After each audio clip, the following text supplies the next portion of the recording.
Tumututok naman tayo ngayon sa Afghanistan, kung saan 5 taon na ang nakalipas mula nang muling bumalik sa kapangyarihan ang Taliban, namumuno sa bansang iyon. Sinasabi nila na naibalik nila ang katatagan sa Afghanistan. Kasabay nito, nagiging issue ang karapatang pantao kapag kinausap mo ang mga opisyal ng UN at iba pa dahil ikinait na ang mga karapatan ng kababaihan at mga batang babae. Sa katunayan, hindi na makakapagpatuloy sa pag-aaral ang mga dalagita lampas sa ika-6 na baitang. At pati ang mga babae ay hindi pinapayagang pumunta sa mga pampublikong lugar tulad ng gym at iba pa nang walang kasamang lalaking kasama. Kaya ang tanong ay, ano ang maaari nating gawin tungkol dito? At may bisita tayo makakasama ngayon mula sa Canada, si Faroza Mustari, isang psychologist at board member ng Afghanistan Women Foundation. Maraming salamat sa iyong pagdalo. Maraming salamat sa pag-imbita sa akin dito. Kaya ipaliwanag bilang isang tagapagtanggol ng kababaihan kung ano-ano naging kalagayan ng mga kababaihan sa Afghanistan bago muling bumalik sa kapangyarihan ang Taliban at ihambing ito sa ngayon. Mas malala ba ngayon? Salamat. Sige, hayaan mong simulan ko sa pagsasabing 5 taon na itong mga nasayang na potensyal. Kapag sinasabi ko ito, ang ibigin kong sabihin, bago yon, ang mga kababaihan ay nagkaroon ng pagkakataong maipamalas ang kanilang buong potensyal, ang kanilang sa bawat sektor ng pampublikong buhay. Pero ngayon, alam mo, sila ay parang mga bilanggo sa kanilang mga tahanan at nawala na ang kanilang pagkakakilanlan. At hindi lang ito tungkol sa mga kababaihan, dahil ang sitwasyon na nararanasan naming lahat sa Afghanistan ay naapektuhan ang mga pamilya, mga bata, at ang kinabukasan ng Afghanistan. Kaya hindi lang ito tungkol sa karapatan ng mga kababaihan. Hindi na lang ito issue ng karapatan ng kababaihan. Isa na itong krisis. Kami, bilang mga babaeng Afghan, ay tatawagin namin itong isang krisis. Kaya iniisip ko na may pamilya ka, may mga kakilala ka sa Afghanistan.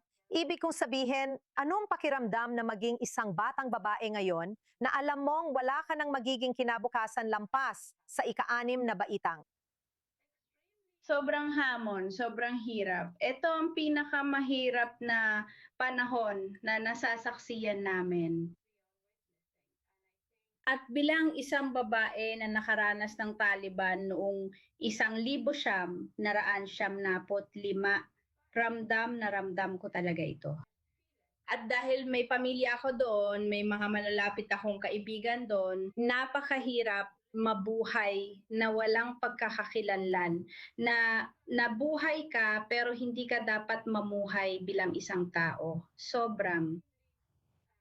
Hamon ito hindi lang para sa mga babae, kundi para sa lahat ng nandoon at namumuhay sa ilalim ng ganong mga patakaran. Sa tingin ko rin, sa mga pamilya, kumusta naman, base sa pagkakaalam mo, ang mga lalaki sa pamilya, iniisip ko, na alam mo, hindi naman lahat ng pamilya, sigurado akong maraming ama at asawa, na sana ay may magawa rin sila para matulungan ang kanilang mga mahal sa buhay. Tiya, kaya patuloy pa rin nilang sinusuportahan at tinutulungan ang kanilang mga mahal sa buhay sa pamamagitan ng pagbibigay ng oportunidad na makapasok sa mga lihim na paaralan at magkaroon ng access sa online na edukasyon.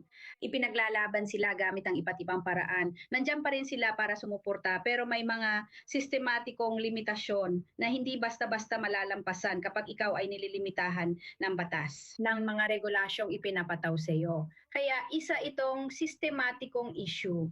Kahit na may sumusuportang pamilya ka, hindi pa rin ito gagana. Oo, maaaring makatulong ito sa paghawak ng sitwasyon sa ilang aspeto, tulad ng manatiling nakatutok at konektado sa pag-aaral. Pero hindi ito ang tunay na solusyon. Tama.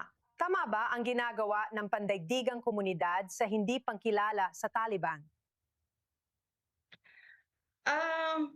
Sasabihin ko na hindi naman ito nagdadala ng anumang practical na pagbabago sa buhay ng mga kababaihan. Oo. Pero ang hindi pagkilala ay hindi ibig sabihin na sinusuportahan mo ang mga kababaihan. Tama ba? Hindi pa rin Kasi nagbago ako, oo ang nga. sitwasyon mula noon. Oo, 5 taon na. Kaya nag-uusap kami sa iba't ibang plataforma, nagkaroon ng mga tagapagtaguyod, may mga plataforma, pero wala talagang konkretong hakbang na ginawa.